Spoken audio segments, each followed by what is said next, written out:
ರಾಜ್ಯ ರಾಜಕೀಯದಲ್ಲಿ ಬಿರುಗಾಳಿ ಎಬ್ಬಿಸಿದ ಸಿಎಂ ವಿರುದ್ಧದ ಮೂಡಾ ಕೇಸ್ಗೆ ಹೊಸ ತಿರುವು ಸಿಗ್ತಾ ಇದೆ. ಹೈಕೋರ್ಟ್ ಆದೇಶದ ಮೇರೆಗೆ ಪ್ರಕರಣದ ತನಿಖೆ ನಡೆಸಿದಂತ ಲೋಕಾಯುಕ್ತ ಪೊಲೀಸರು ಸಿಎಂ ಸಿದ್ದರಾಮಯ್ಯ, ಅವರ ಪತ್ನಿ ಪಾರ್ವತಿ ಸಿದ್ದರಾಮಯ್ಯ, ಬಾಮೈದ ಮಲ್ಲಿಕಾರ್ಜುನ ಸ್ವಾಮಿ ಮತ್ತು ಭೂಮಾಲೀಕ ದೇವರಾಜುಗೆ ಕ್ಲೀನ್ ಚಿಟ್ ಅನ್ನು ಕೊಟ್ಟಿದ್ದಾರೆ. ನಾಳೆ ಕೋರ್ಟ್ಗೆ ಬಿ ರಿಪೋರ್ಟ್ ಅನ್ನು ಸಲ್ಲಿಸೋಕೆ ಸಿದ್ಧತೆಯನ್ನ ಮಾಡಿಕೊಂಡಿದ್ದಾರಂತೆ. ಈ ಸಂಬಂಧ ದೂರುದಾರ ಸ್ನೇಹಮಯ ಕೃಷ್ಣಗೆ ಲೋಕಾಯುಕ್ತ ಪೊಲೀಸರು ನೋಟಿಸ್ ಕೂಡ ಕೊಟ್ಟಿದ್ದಾರೆ. ಸಾಕ್ಷ್ಯಾಧಾರಗಳ ಕೊರತೆಯಿಂದ ನೀವು ಮಾಡಿದ ಆರೋಪ ಸಾಬೀತಾಗಿಲ್ಲ ಅಂತ ಉಲ್ಲೇಖಿಸಿದ್ದಾರೆ. ನಾಳೆ ಕೋರ್ಟ್ಗೆ ಅಂತಿಮ ವರದಿ ಸಲ್ಲಿಕೆಯನ್ನು ಮಾಡ್ತಾ ಇದ್ದೀವಿ. ನಿಮ್ಮ ಆಕ್ಷೇಪಣೆ ಇದ್ದಲ್ಲಿ ನೋಟಿಸ್ ತಲುಪಿದ ವಾರದಲ್ಲಿ ಕೋರ್ಟ್ಗೆ ತಿಳಿಸಿ ಅಂತ ಸೂಚಿಸಿದ್ದಾರೆ. ಇದರಿಂದ ಸಿಎಂ ಸಿದ್ದರಾಮಯ್ಯಗೆ ರಾಜಕೀಯವಾಗಿ, ಕಾನೂನಾತ್ಮಕವಾಗಿ ಬಿಗ್ ರಿಲೀಫ್ ಸಿಕ್ಕಂತಾಗಿದೆ. ನೋಡ್ಬಿಡೋಣ ಸರ್ ಏನೇನಿದೆ ಅಂತೇಳಿ ರಿಪೋರ್ಟ್ ಅಲ್ಲಿ. ಸರ್ ಓಕೆ, ಮೂಡಾ ಕೇಸ್ನಲ್ಲಿ ಲೋಕ ಬಿ ರಿಪೋರ್ಟ್ ಅನ್ನು ಕೊಟ್ಟಿರೋದು. ಸಿಎಂ ಸಿದ್ದರಾಮಯ್ಯ ಅವರಿಗೆ ಬಿಗ್ ರಿಲೀಫ್ ಸಿಕ್ಕಿರೋದು. ಈ ಪ್ರಕರಣದಲ್ಲಿ ಸಿಎಂ ಮತ್ತು ಅವರ ಕುಟುಂಬಸ್ಥರೇ ಅಸಲಿ ಸಂತ್ರಸ್ತರು.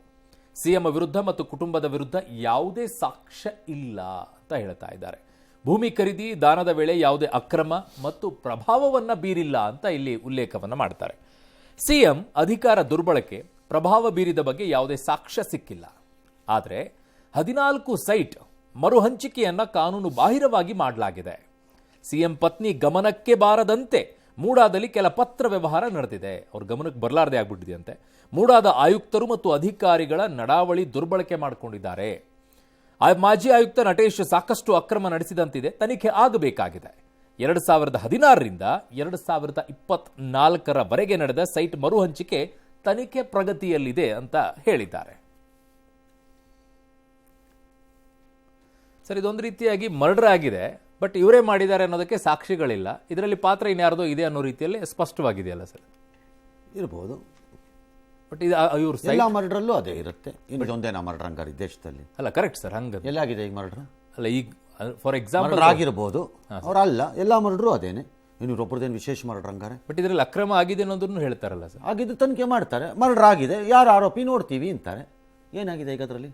ಇವ್ರ ಗಮನಕ್ಕೆ ಬರಲಾರ್ದೇನೆ ಆಗಿದೆ ಅಂತ. ಯಾರ ಗಮನಕ್ಕೆ ಬರ್ತದೆ? ಈಗ ಅವ್ರ ಪತ್ರ ವ್ಯವಹಾರಗಳು ಇವ್ರ ಗಮನಕ್ಕೆ ಬರಲಾರ್ದೇನೆ ಆಗಿದೆ. ಅದನ್ನ ಆಫೀಸರು ಕೇಳ್ಕೊಳ್ರಿ. ಸಿಎಂ ಯಾಕ್ರೆ ಕೇಳ್ತೀರಿ ನೀವು? ಸಿಎಂ ಯಾಕೆ ಕೇಳ್ತೀರಿ ನೀವು? ಆರಂಭದಿಂದಲೂ ಹೇಳ್ತಾ ಬರ್ತಿದ್ರಿ ಸರ್, ಮುಖ್ಯಮಂತ್ರಿಗಳ ಪಾತ್ರ ಇದೆಯಾ ಇಲ್ವಾ ಅನ್ನೋದಕ್ಕೆ ದಾಖಲೆಗಳು ಬೇಕು, ಸಾಕ್ಷ್ಯ ಬೇಕು ಅಂತ. ಈಗ ಅದನ್ನೇ ಹೇಳ್ತಾ ಇದೆ Lokayukta. That is exactly the point and question. What he is saying is correct. ಈ ಪ್ರಕರಣ ಆರಂಭದ ಮೊದಲನೆಯ ದಿನ ನಾನು ಹೇಳಿದ್ದನ್ನು ಇವತ್ತು ಪುನರುಚ್ಚಾರ ಮಾಡ್ತೀನಿ. ಇದು ಬ್ರಹ್ಮಾಂಡ ಭ್ರಷ್ಟಾಚಾರದ ಕತೆ. ಹೇಸಿಗೆ ತಿನ್ನುವ ಎಲ್ಲ ಕೆಟ್ಟ ದುಷ್ಟ ಪ್ರಾಣಿಗಳು, ಬೀದಿ ಬದಿಯಲ್ಲಿರುವ ಪ್ರಾಣಿಗಳು ತಿಂದು ತೇಗಿವೆ, ಅರಗಿಸ್ಕೊಂಡಿವೆ. ಎಲ್ಲ ಪ್ರಾಣಿಗಳು, ಹೇಸಿಗೆ ತಿನ್ನೋ ಎಲ್ಲ ಪ್ರಾಣಿಗಳು ಮುಖ್ಯಮಂತ್ರಿಗಳ ಪ್ರಕರಣವನ್ನು ಮುಂದಕ್ಕೆ ಬಿಟ್ಟು ತಾವು ತಿಂದಿರುವ ಹೇಸಿಗೆಯನ್ನೆಲ್ಲ ಒರೆಸಿಕೊಳ್ಳುತ್ತಾರೆ ಅಂತ ಅವತ್ತೇ ಹೇಳಿದ್ದೆ. ಎಕ್ಸಾಕ್ಟ್ಲಿ ಅದನ್ನೇ ಮಾಡಿದ್ದಾರೆ. ಈಗ ಯಾರು ಇದರಲ್ಲಿ ಪ್ರಕರಣ ಇದ್ದಿದ್ದು? ಇದಕ್ಕೆ 3 ಭಾಗ ಇತ್ತು. ಭಾಗ 1, ಮುಖ್ಯಮಂತ್ರಿಗಳ ಪಾತ್ರ ಇದೆಯೋ? ನಾನು ಅವತ್ತಿಂದನೂ ಹೇಳ್ತಾ ಇದ್ದೀನಿ, ನನಗಿನ್ನೂ ಕಾಣಿಸಿಲ್ಲ. ಪತ್ರ ರೂಪದಲ್ಲಾಗಲಿ, ದೂರವಾಣಿ ರೂಪದಲ್ಲಾಗಲಿ, ಸಭೆ ತೆಗೆದುಕೊಂಡಿರುವ ನಡಾವಳಿಗಳ ವಿಚಾರದಲ್ಲಾಗಲಿ, ಕಡತ ಅವರ ಕಚೇರಿಗೆ ಬಂದು ಹೋಗಿರುವ ವಿಚಾರದಲ್ಲಾಗಲಿ ಇಲ್ಲ, ನನಗೆ ಕಾಣಿಸ್ತಾ ಇಲ್ಲ. ಭಾಗ 2, ಪತ್ನಿ ನಿಜವಾಗಲೂ ಸಂತ್ರಸ್ತರೇ? ಎ. ಬಿ. ಪರಿಹಾರಕ್ಕೆ ಅರ್ಹರೇ? ಬಿ. ಸಿ. ಎಷ್ಟು ಪರಿಹಾರಕ್ಕೆ ಯಾವ ರೂಪದಲ್ಲಿ ಅರ್ಹರು? 2ನೇ ಭಾಗದ ತನಿಖೆ. ಆ ತನಿಖೆ ಆಗಿಲ್ಲ. ಅದಿನ್ನೂ ಬಾಕಿ ಇದೆ. ಬಾಕಿ ಇದೆಯೋ? ಮಾಡಿದ್ದ ಆಫೀಸರ್ ಅದನ್ನು ನುಂಗ್ ತೆಗೆ ನೀರು ಕುಡಿದಿದ್ದಾರೋ? This officer must be hauled in to the court. ನಾನು ಹೇಳ್ತಾ ಇದ್ದೀನಿ, ಬಿಟ್ಕೊಡ್ತಿದ್ದೀನ. ಈ ಆಫೀಸರ್ ಬಿಟ್ಕೊಡ್ದು. Whoever has investigated, he should be brought in. ನನ್ನ ಪ್ರಕಾರದಲ್ಲಿ ಒಳಕೀಗ, ನನ್ನ ಪ್ರಕಾರ ಚೀಫ್ ಮಿನಿಸ್ಟರ್ ಅಲ್ಲ ನಾನು ಹೇಳ್ತಿರೋದು. ಈಗಲೂ ಹೇಳ್ತೀನಿ, ಸಿಎಂ ದಿಕ್ ನಾನು ಅಲ್ಲ, ಬಟ್ ನನ್ನ ಕೈಲಿ ಇರಲಿಲ್ಲ. 3ನೇ ಭಾಗ ಯಾವುದು? ಈ ತನಿಖೆಯಲ್ಲಿ ಆಗಬೇಕಾಗಿದ್ದು ಬ್ರಹ್ಮಾಂಡ ಭ್ರಷ್ಟಾಚಾರವನ್ನು ಮಾಡಿ 100,000 ಕೋಟಿಗಳನ್ನು ಲೂಟಿ ಹೊಡೆದು ತಿಂದು ತೇಗಿದ ಕಚಡಗಳು, ಹಲ್ಕಟ್ಗಳು, ದರೋಡೆಕೋರರು, ದಗಾಕೋರರು ಯಾರು ಮತ್ತು ಹೇಗೆ ತಿಂದ್ರು ಮತ್ತು ಯಾಕೆ ತಿನ್ನಕ್ಕೆ ಬಿಟ್ರು? ಇದಾಗಬೇಕಾಗಿತ್ತು. ಅದನ್ನೂ ಒರೆಸ್ಬಿಟ್ಟು ಬಾಯಿಗೆ ಹೋಗೋತ್ರ ಐವೋ ತನಿಖೆ ಆಗಬೇಕಿದೆ, ಪ್ರಗತಿಯಲ್ಲಿದೆ ಅಂತ ಬರೆದು ಕೈ ತೊಳ್ಕೊಂಡು ಮನೆಗೆ ಹೋಗಿದ್ದಾರೆ I O. This I O should be challenged, he should not be left ನನ್ನ ಪ್ರಕಾರದಲ್ಲಿ. Okay, who is he? ನಾವು ನೆಕ್ಸ್ಟ್ ಕ್ವಶನ್ ಈಗ, ಹೂ ಈಸ್ ಹಿ? ಮಾಡಿದವ್ರು ಯಾರು? Who is he? You are directly under the reporting position of a chief minister.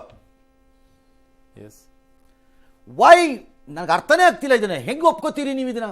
ಒಬ್ಬ ಕೆಳಗಡೆ ಇರುವ ಈ ಅಧಿಕಾರಿ ಈ ವರದಿಯನ್ನು ಬರೆಯದೆ ಇನ್ನೇನು ವರದಿ ಬರೆಯೋಕ್ಕಾಗ್ತಾ ಇತ್ತು? ತಾಕತ್ತಿದ್ದಿದ್ರೆ ಬೇರೆ ವರದಿ ಬರೆದು ಬಿಡ್ತಾ ಇದ್ರು ಅಂತ ತಾನೆ? ಹೌದು. ತಾಕತ್ತಿದೆಯೋ ಇಲ್ವೋ? ನಾ ಚೀಫ್ ಮಿನಿಸ್ಟರ್ ಮೇಲೆ ಬರೀರಿ ಅಂತ ಹೇಳಿಲ್ಲ, ನಾನು ಹೇಳ್ತಾನೆ ಇಲ್ಲ. ಎಸ್, ಸಿಎಂನ ಪಾತ್ರ ಇಲ್ಲವೆಂದ ಮೇಲೆ ಉಳಿದವರ ಪಾತ್ರವನ್ನು ಬರೆದು ತನಿಖೆ ಮಾಡಲು ಆಗದೆ ಇದ್ದಾಗ why did you become an IO? ಪೂರ್ಣ ವೈ ಡಿಡ್ ಯು ಪ್ರಮಾಣದಲ್ಲಿ ಬಿಕಮ್ ಎನ್ ಐಒ? ಇದು ಅರ್ಧ ತನಿಖೆ ಆದಂಗೆ. No, this investigation is flawed. ಅನುಮಾನನೇ ಇಲ್ಲ ಇದರಲ್ಲಿ. ಓಕೆ, ಸಿಎಂನ ಮುಖ ತೋರಿಸಿ ಉಳಿದವರ ಬ್ರಹ್ಮಾಂಡ ಭ್ರಷ್ಟಾಚಾರವನ್ನು ಹಲ್ಕಟ್ ಕೆಲಸನೂ ಕಚಡ ಕೆಲಸನೂ ಮುಚ್ಚಾಕ್ತಾ ಇದ್ದಾರೆ. ಅದಕ್ಕೆ ಅನ್ಫಾರ್ಚುನೇಟ್ಲಿ ಲೋಕಾಯುಕ್ತ ಸಂಸ್ಥೆ, ಲೋಕಾಯುಕ್ತರಲ್ಲ, ಅಬೆಟ್ ಆದಂಗೆ ಕಾಣಿಸ್ತಾ ಇದೆ ನನಗೆ ಇದರಲ್ಲಿ. Okay, I think they have abetted, they are becoming co conspirators ನನ್ನ ಪ್ರಕಾರ.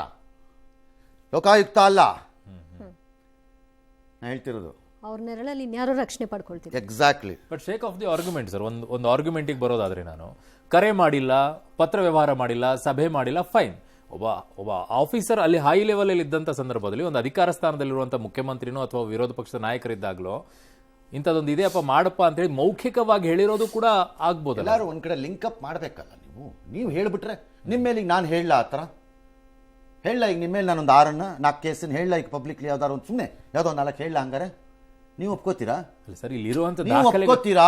ಒಬ್ಬ ಆಂಕರ್ ಆಗಿ ಒಬ್ಬ ಟಿವಿನಲ್ಲಿ ಇನ್ಫ್ಲೂಯೆನ್ಷಿಯಲ್ ಫೆಲೋನೋ ಅಲ್ವೋ ನೀವು? ನೀವೀಗ ಯಾರಿಗಾರು ದೂರವಾಣಿ ಮಾಡಿದ್ರು ನಿಮ್ಮ ಕೆಲಸನ ಮಾಡ್ಕೊಡ್ಲಾ ಸರ್, ನಾನು ನೋಡ್ತೀನಿ ಬಿಡಿ ಸರ್ ಅಂತ ಹೇಳ್ತಾರೆ, ಮಾಡ್ಕೊಡ್ತಾರೋ ಬಿಡ್ತಾರೋ, ಬೇರೆ ಹೇಳ್ತಾರೋ ಹೇಳಲ್ವೋ ನಿಮಗೆ? ಹೇಳ್ತಾರೆ. ನಿಮ್ಮನ್ನು ಲಿಂಕ್ ಮಾಡ್ಲಾ ಹಂಗಾರೆ ಯಾವ್ದಕ್ಕಾರು ನಾನು? ಕಾಲ್ ಡೀಟೇಲ್ಸ್ ಇರುತ್ತೆ. ದಟ್ ಇಸ್ ಎಕ್ಸಾಕ್ಟ್, ಅದನ್ನೇ ನಾನು ಹೇಳ್ತಿರೋದು. ಕಾಲ್ ಡೀಟೇಲ್ಸ್ ಇದ್ರೆ ಎಲ್ಲಿಂದ ಸಿಕ್ಕಬೇಕದು? ಅಲ್ಲ ಸರ್, ಚೀಫ್ ಮಿನಿಸ್ಟರ್ ಫೋನ್ ಇಂದ ಸಿಕ್ಕಬೇಕು ಅಥವಾ ಚೀಫ್ ಮಿನಿಸ್ಟರ್ 100 ಜನದ ಕೈಲಿ ಫೋನ್ ಇಸ್ಕೊಂಡು ಮಾತಾಡ್ತಾರೆ. ಆರ್ಗ್ಯುಮೆಂಟ್ ವಿಚಾರಕ್ಕೆ ನೀವು ಆರ್ಗ್ಯುಮೆಂಟ್ 1000 ಮಾಡಬಹುದು. Any argument has to be legal and proper. It cannot be out of the sun. ಅಲ್ಲ, ಅವಾಗ ಸಾಕ್ಷಿಗಳಾಗಿ ಸಿಗಲಿಲ್ಲ ಅಂತ ಮೌಖಿಕವಾಗಿ ಹೇಳಿದ. ಸರಿ, ನಿಮ್ದು ಕೇಳೋಣ ಈಗ, ಹಂಗಾರೆ ನಂದಕ್ಕೆ ಹೇಳಿ, ಬೇಡ ನಿಮ್ದಕ್ಕೆ ಬೇಡ, ನಂದಕ್ಕೆ ಹೇಳ್ಬಿಡಿ. ನೀವು ಫೋನ್ ಮಾಡಿದ್ರಂತೆ, ಅವ್ರು ಹೇಳಿದ್ಮೇಲೆ ಮಾಡ್ಕೊಟ್ಟಿರ್ತಾರೆ, ಅದಕ್ಕೆ ಸಾಕ್ಷಿ ತರಕ್ಕಾಗತ್ತಾ? ಹಂಗೇನು ಹಾಕಿ ನನಗೆ. No, that is unfair argument you are making. This chief minister ನ ಪ್ರೂವ್ ಮಾಡಲಿಕ್ಕೆ ನನಗೆ ಈಗಲೂ ಸಾಕ್ಷಿ ಕಾಣಿಸಿಲ್ಲ.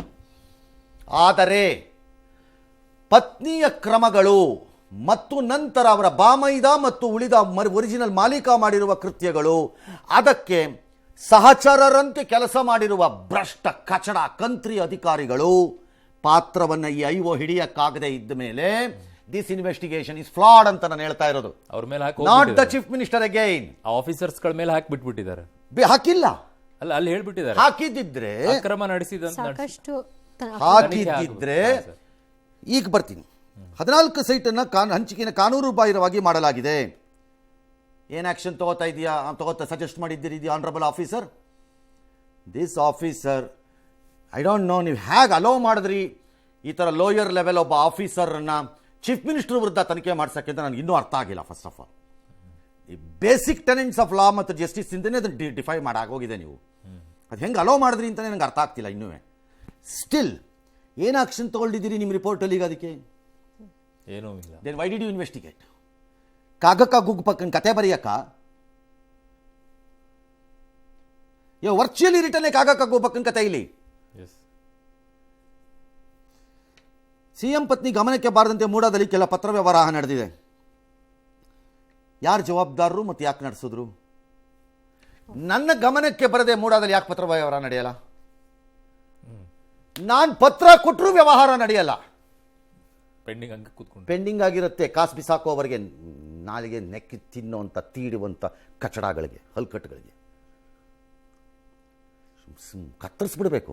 ಇವರೆಲ್ಲ ಸರ್ಕಾರದವ್ರಂತೆ, ಸರ್ಕಾರದವ್ರು ಎಂಜಲ್ ತಿನ್ನೋರು. ಅಲ್ಲಿ ಟ್ರಂಪ್ ಮಾಡ್ತಿದ್ದಾನಲ್ಲ, ಕತ್ತರಿಸಿ ಬಿಸಾಕ್ತಿದ್ದಾನೆ ಸರ್ಕಾರಿ ನೌಕರನ್ನ. ಹಂಗೆ ನಿಮ್ಮನ್ನು ಕಿತ್ತು ಎಸೀಬೇಕು. ನಿಮ್ಮಿಂದಾನೇ ದೇಶ ರಾಜ್ಯ ಹಾಳಾಗಿರೋದು. ಇನ್ನೇನು ಹೇಳಲಿ? ಮತ್ತೆ ನಾವು ಲೆಟರ್ ಕೊಟ್ಟರೆ ಮೂವೇ ಆಗಲ್ಲ. ಇಲ್ಲಿ ಮಾತ್ರ ಇಲ್ಲಿ ಅದ್ರ ಅವ್ರಿಗೆ ಗೊತ್ತಿಲ್ಲದೆ ಮೂವ್ ಆಗತ್ತಂತೆ. ಏಯ್, ಯಾವನಿಗೆ ಬಿಡ್ತಾ ಇದ್ದೀರ್ರಿ ಈ ಕತೆಗಳನ್ನು ತಂದು ನೀವು? Mister IO, what have you done under investigation? Why did it move? ಆಯುಕ್ತರ ಆಸಕ್ತಿ ಅಂತ ಹೇಳ್ತಾರೆ ಸರ್. ಎಲ್ಲಿದೆ? ಅಲ್ಲಿ ಮುಂದೆ ಹೇಳ್ತಾರೆ ಮಾಜಿ ಆಯುಕ್ತ ನಟೇಶ್ ಸಾಕು. ಒಂದು ನಿಮಿಷ ಆಸಕ್ತಿ ಅಂತ ಹೇಳಿಲ್ಲ. ಮೂಡಾದ ಆಯುಕ್ತರು ಮತ್ತು ಅಧಿಕಾರಿಗಳು ನಡಾವಳಿ ದುರ್ಬಳಕೆ ಮಾಡಿದ್ದಾರೆ. ಹೇಸಿಗೆ ತಿಂದಿರುವ ಅಧಿಕಾರಿ ಸರ್ಕಾರದ ಆದೇಶವನ್ನು ಉಲ್ಲಂಘನೆ ಮಾಡಿ 50-50 ಸ್ಕೀಮನ್ನು ಸರ್ಕಾರ 40-60 ರಿಜೆಕ್ಟ್ ಮಾಡಿ ಮೂಲ ದಾಖಲೆಗಳನ್ನೇ ವಾಪಸ್ ತರೋದಕ್ಕೆ ಹೇಳಿದ ಮೇಲೆ ಅದನ್ನು ವಯಲೇಟ್ ಮಾಡಿದ್ದಂಥ ಆಫೀಸರ್ಗೆ ಏನು ಕ್ರಮ ಮಿಸ್ಟರ್ ಐವೋ?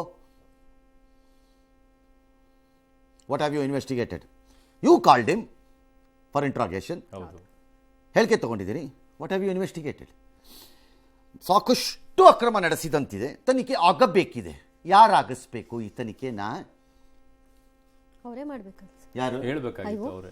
ಇನ್ನೊಂದ್ಸರಿ ಬಿ ರಿಪೋರ್ಟ್ ಬರೆಯಕ್ಕ, ಇನ್ನೊಂದ್ಸಲ ಮಾಡ್ಬೇಕಿತ್ತು. ಇನ್ನೊಂದ್ಸರಿ ಬಿ ರಿಪೋರ್ಟ್ ಬರೆಯಕ್ಕ ಈ officer. This officer should not have investigated. ನನ್ನ ಪ್ರಕಾರದಲ್ಲಿ ಮಾಡೇ ಇಲ್ಲ. ಅಂಡರ್ ಕೋರ್ಟ್ ಆರ್ಡರ್ಸ್ ಮಾಡಿದ್ದಾರೆ, ಅವ್ರು ತಪ್ಪಲ್ಲ ಅದು. You can't blame him. ಪಾತ್ರ ಇದೆಯೋ ಇಲ್ಲೋ ಅನ್ನೋದನ್ನ ಹೇಳಿದ್ರು, ಬ್ಲೇಮ್ ಮಾಡಕ್ ಬರಲ್ಲ ನೀನು. But why did our system allow this? I have no idea. ನಂಗೆ ಗೊತ್ತಿಲ್ಲ ಇದು, ನನ್ಗೆ ಐಡಿಯಾ ಇಲ್ಲ. ಇದು 3 ಭಾಗದಲ್ಲಿ ಆಗಬೇಕಾಗಿದ್ದ ತನಿಖೆಯನ್ನ ಮುಖ್ಯಮಂತ್ರಿಯ ಭಾಗವನ್ನು ಮುಂದಕ್ಕೆ ಮಖವಾಡವಾಗಿ ಇಟ್ಟು ಹಿಂದೆ ಇರುವ 2 ಭಾಗದ ಎಲ್ಲ ಅಕ್ರಮಗಳನ್ನು ಮುಚ್ಚಿ ಹಾಕಿರುವ, ಅದ್ಭುತವಾಗಿ ಹೆಣೆದಿರುವ, ಕಾಗಕ್ಕ ಗುಬ್ಬಕ್ಕನ ಕಥೆಯನ್ನು ಬರೆದಿರುವ, ಸುಳ್ಳುಗಳನ್ನೇ ಸತ್ಯವೆಂದು, ದಾಖಲೆಗಳಿಲ್ಲದವನ್ನೇ ದಾಖಲೆ ಎಂದು ಹೇಳುತ್ತಾ ಮುಗಿಸಿರುವ ಕತೆ ಇದು. ಇತಿ ಸಮಾಪ್ತಿ. ಅಷ್ಟೇ ಈ B report. This is unfit to be called even an investigation report. ನನ್ನ ಪ್ರಕಾರ ಇದು, ನನ್ನ ಪ್ರಕಾರ. ನಾಳೆ ಕೋರ್ಟ್ ಏನು ಬೇಕಾದ್ರೂ ಹೇಳ್ಬೋದು. Court may accept it. I don't know. Court accept ಮಾಡಿಬಿಡ್ತು ಅಂದರೆ ನನ್ನ ಅಭಿಪ್ರಾಯ ಹಾಗೇ ಇರಬೇಕು ಅಂತೇನಿಲ್ಲ ಎಲ್ಲುವೆ. Court may accept it. ಆಗ legally I can't challenge it. Okay, further ಇನ್ವೆಸ್ಟಿಗೇಷನ್ಗೂ ಆರ್ಡರ್ ಮಾಡ್ಬೋದಲ್ಲ? ಗೊತ್ತಿಲ್ಲ, ನಾಳೆ ಅಲ್ಲಿ ಏನು ಮಾಡುತ್ತೆ ಕೋರ್ಟ್, ನೋಡೋಣ. Okay, we will C.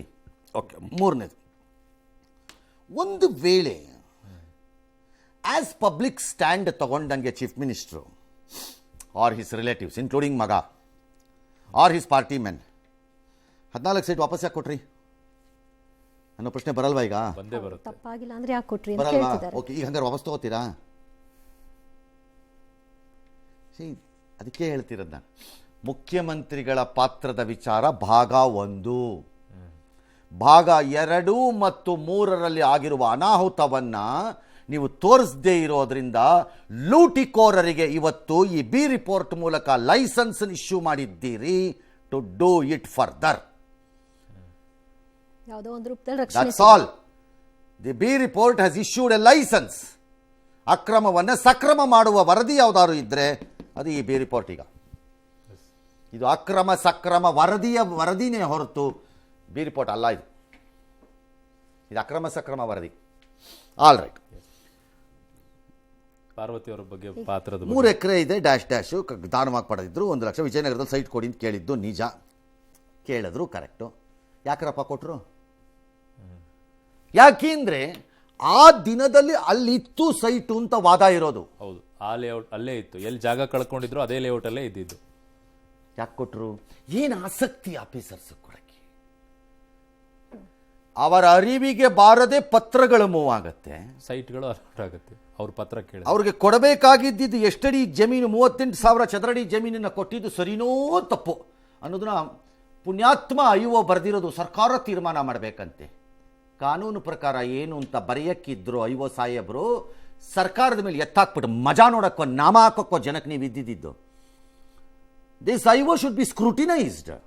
ಹೌದು, he cannot be allowed to escape. Yes, ಅದನ್ನು ಬರೀತೀರಲ್ಲ ನೀವು. ಇಲ್ಲಿ ಕೇಳಿದ್ದು ನಿಜ, ಕಟ್ಟಿದ್ದು ಯಾಕೆ ಅಂತ ಯಾರು ಕೇಳಲಿಲ್ಲ. ಇದೆಲ್ಲ ನೋಡಿದಾಗ ಬಟ್ ಅಲ್ಲೂ ರೂಲ್ಸ್ ಬರುತ್ತೆ ಅಲ್ವಾ ಸರ್? ಆ ರೂಲ್ಸೇ ನಾನು ಕೇಳ್ತಿರೋದು. ಏನ್ ಕ್ರಮ ಬರ್ದಿದ್ದೀರಿ ಐವೋ ಬಿ ರಿಪೋರ್ಟ್ಗೆ? ಅಲ್ಲ, ಎಲ್ಲಿ ಜಾಗ ಕಳ್ಕೊಂಡಿರ್ತಾರೆ ಅದಕ್ಕಿಂತಲೂ ಎಷ್ಟು ಸುತ್ತಲಲ್ಲಿ ಜಾಗ ಸೈಟ್ ಕೊಡಬೇಕು ಇರೋದು ಹಾಗೇನೆ ಇದೆ, ಅಥವಾ ಅದ್ರ ಹಿಂದಕ್ಕೆ ಹೋಗಬೇಕು ಅಂತಿದೆಯೋ, ಮುಂದಕ್ಕೆ ಹೋಗ್ಬೇಕು ಅಂತಿದೆ. ಹಿಂದಕ್ಕೆ ಹೋಗ್ಬಾರ್ದು ಅಂತಿದೆ. ಹೌದು, ಮುಂದಕ್ಕಲ್ಲ, ಹಿಂದಕ್ಕೆ ಹೋಗ್ಬೇಕು. ಹಿಂದಕ್ಕೆ ಹೋಗ್ಬೇಕು, ಹೋಗ್ಬಾರ್ದು. ಸರಿ ಸಮಾನವಾಗಿ ಹಿಂದಕ್ಕೆ ಹೋಗಬಾರ್ದು. ಅಲ್ಲಿಂದ ಮುಂದಕ್ಕಾಗಿರುವ ಲೇಔಟಲ್ಲಿ ಕೊಡಬೇಕು ಅಂತಿದೆ. ಏನೋ ಒಂದಿದೆ ಕಾನೂನು. ಅದು ಮಾಡಬೇಕಿತ್ತಲ್ಲ. ಯಾಕೆ ಮಾಡಿದ್ರು ಆಫೀಸರು? ಪಾರ್ವತಿ ಎಂಬ ಹೆಸರನ್ನು ಕೇಳಿದ ಕೂಡಲೇ ಜುಮ್ ಎಂದು ಎದ್ದು ಕುಳಿತು ಡಬಡಬಾ ಎಂದು ಎಲ್ಲವನ್ನು ಮಾಡಿದ್ದಾರಲ್ಲ, ಯಾಕೆ ಮಾಡಿದ್ರು? ಯಾರದು Parvati? Who is it? If it is a simple site allotee or a land loser, would these officers have done this?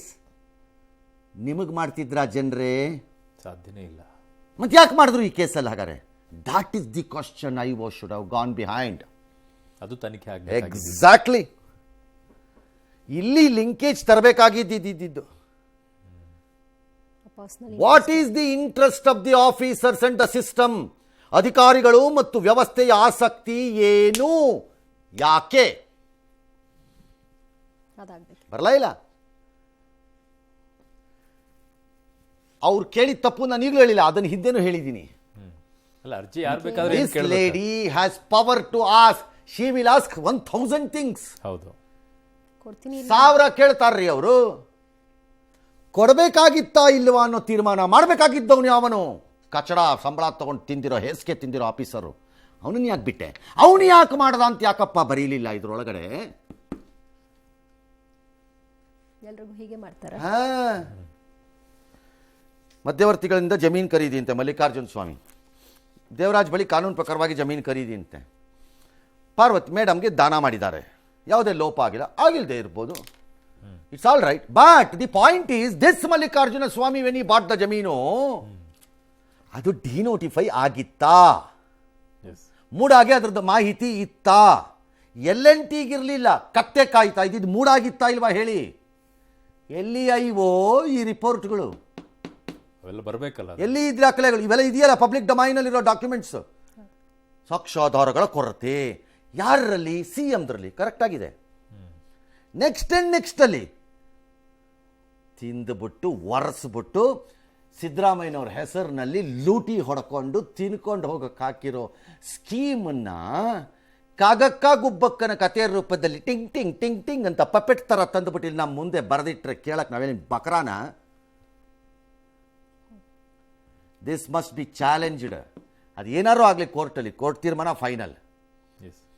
Devaraju ಪಿತ್ರಾರ್ಜಿತವಾಗಿ ಬಂದಿತ್ತು, 92 ಸರ್ಕಾರ ಡಿನೋಟಿಫೈ ಮಾಡಿಬಿಡ್ತು, ಡ್ಯಾಶು ಅವ್ರು ಇವ್ರ ಪತ್ರ ಬರೆದ್ರು, ಇವ್ರಿಗೆ ಅವ್ರ ಪತ್ರ ಬರೆದ್ರು ಅಂತ ಎಲ್ಲ ಕತೆ ಬರೆದಿರೋದು. ಯಾಕೆಂದ್ರೆ ಪುಟ ತುಂಬಿಸಕ್ಕೆ.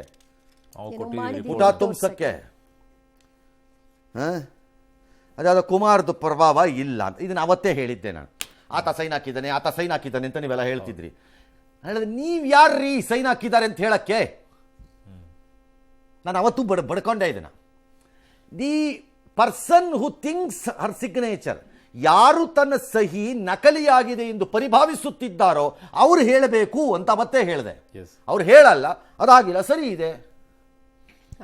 ನೀವು ಯಾರ್ರಿ ಕಂಡ್ಕೊಂಡವ್ರೆಲ್ಲ ಬಂದು ಹೇಳ್ತೀರೇನ್ರಿ ನಿನ್ನ ಸಹಿ ನಕಲಿ ಹಾಕಿದೆ, ನಿನ್ನ ಸಹಿ ನಕಲಿ ಆಗಿದೆ? ಅವನು ಹೇಳ್ಬೇಕಪ್ಪ. ಅವರೇ ಹೇಳಿಲ್ಲ. ಈ ಕೇಸಲ್ಲಿ ಪಾರ್ವತಿ ಮೇಡಮ್ ಹೇಳಿಲ್ಲ. ಹಾಗಿದಾಗೇನಾಗುತ್ತೆ? ಹಾಗಾಗಿ ಸರಿ ಇದೆ. ಪಾರ್ಟ್ 2 ಪಾರ್ಟ್ 3 ಎನ್ನ ಯಶಸ್ವಿಯಾಗಿ ಮುಚ್ಚಿ ಹಾಕಿರುವ ಮಹಾಕಥನ ಇದು. ಎಸ್ ಸರ್, ಈ ಮೂಲಕ ಮೂಡ ಇಡೀ ಕೇಸ್ನಲ್ಲಿ CM ಸೇಫ್ ಆದ್ರ? ಹಾಗಾದ್ರೆ ಗೊತ್ತಿಲ್ಲ ನನಗೆ. ನಿಮ್ಮ ಪಕ್ಕದಲ್ಲಿರೋರ್ನ ಕೇಳಿ. ಯಾಕೆ ಸರ್? ಕೇಳ್ರಿ. ನಾನು ಒಬ್ಬನೇ ನಾನು ಇಲ್ಲಿರೋದು. ಕೇಳಿ. 18 ನಿಮಿಷ ಒಂದೇ ಸಮ ಮಾತಾಡಿದ್ದೀನಿ. ಕೇಳಿ ಅವ್ರನ್ನ. ಏನಾರು ಸರ್ ಹೇಳಿದ್ರೆ ಚಂದ ಹೇಳೋದಕ್ಕೆ. ನೀವ್ಯಾಕೆ ಬಂದ್ರಿ ಇಲ್ಲಿ? ಕ್ವಶನ್ ಸುಮ್ಮನೆ ಕ್ವಶನ್ ಕೇಳ್ಬಿಟ್ಟು ಹೇಳಕ್ಕೆ ನಾನೇನು ಪುಕ್ಕಟ ಬಿತ್ತಿದ್ದೀನ?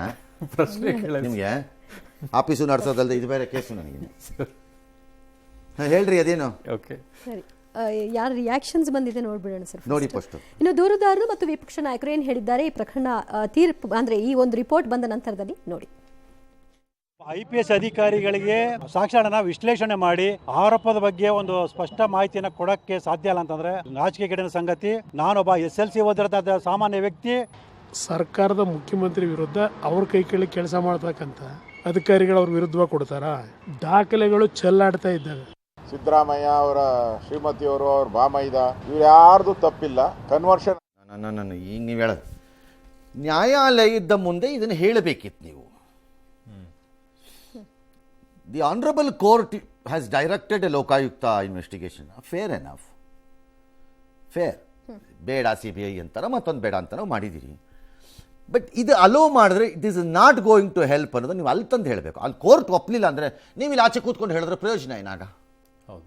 ನಂಬರ್ 1. ನಂಬರ್ 2, IPS ಆಗಿದ್ದ ಮಾತ್ರಕ್ಕೆ ತನ್ನ ಬಳಿ ಬಂದ ದೂರಿಗೆಲ್ಲ ಕೊನೆಗಾಣಿಸ್ಬೇಕು ಅಂತ ಎಲ್ಲೂ ಇಲ್ಲ. ಅವನೇ ಭ್ರಮ ಅಲ್ಲ, ಅವನು IPS.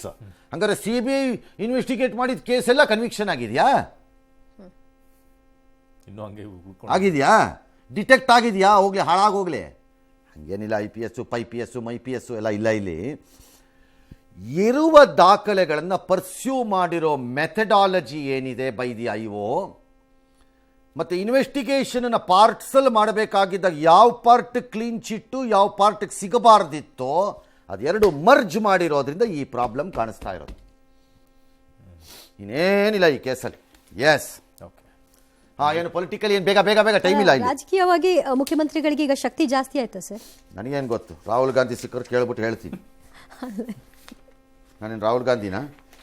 ಅಲ್ಲ, ಹಾಂ, ಗಣ್ಣಾನ್ಸಿರಾಗಿ ಕೇಳ್ತಾ ಪೂರ್ಣ ಪ್ರಮಾಣದಲ್ಲಿ ಇದರಿಂದ ಆಚೆ ಇದ್ದಾರೆ ಅಂತ ಹೇಳಕ್ಕೂ ಆಗಲ್ವಲ್ಲ ಸರ್ ಈಗ ಸದ್ಯಕ್ಕೆ ಮುಖ್ಯಮಂತ್ರಿಗಳು? ಇಲ್ಲಿ ಇದು ನೀವು ಭಾಳ ಫಾಸ್ಟಾಗಿ ಹೇಳ್ತೀರಿ, ಎಸ್ಕೇಪು ಸೇಫು. ಟೆಕ್ನಿಕಲಿ ಹೌದು, ಒಂದು ತನಿಖೆ ಒಂದು ಹಂತಕ್ಕೆ ಬಂದಾಗ ಹಿಂಗೆ ಅನಿಸುತ್ತೆ. ರೇರ್ಲಿ ರಿಪೋರ್ಟ್ಸು ಚಾಲೆಂಜ್ ಆದಾಗ ಅದು ಅಪ್ಸೈಡ್ ಡೌನ್ ಆಗೋದು ಕೋರ್ಟ್ಸಲ್ಲಿ. ಹಾಗಾಗಿ ಈಗೇನಾಗುತ್ತೋ ನಮ್ಗೆ ಗೊತ್ತಿಲ್ಲ. ಬಟ್ ಇದು ಮುಗೀತು, ಸೇಫು ಮೊದಲ ಹಂತದಲ್ಲಿ ಅನ್ನೋದೇ ಆದರೆ report should be accepted in the court. Court ಅದನ್ನು ಒಪ್ಪಬೇಕು. ಒಪ್ಪಿದ ಮೇಲೆ ನೀವು ಹಾಕ್ತಾ ಇದ್ದೀರಲ್ಲ ಸೇಫ್ ಅನ್ನೋದು, ಅದು ಮೊದಲ ಹಂತದ ಸೇಫ್ ಅಂತ ನಾನು ಒಪ್ಕೋತೀನಿ. ಆಗ ಈಗಲ್ಲ, ಜನರಲಿ ರಿಪೋರ್ಟನ್ನು ಕೋರ್ಟ್ಗಳು ಒಪ್ಪತ್ವೆ. ನಾನು ಜನರಲಿ ಹೇಳ್ತಿರೋದು, ಎಕ್ಸ್ಟ್ರಾರ್ಡನರಿ ಕೇಸಲ್ಲ. ಗೊತ್ತಿಲ್ಲ ಇಲ್ಲೇನಾಗತ್ತೆ ಅಂತ. Okay, S.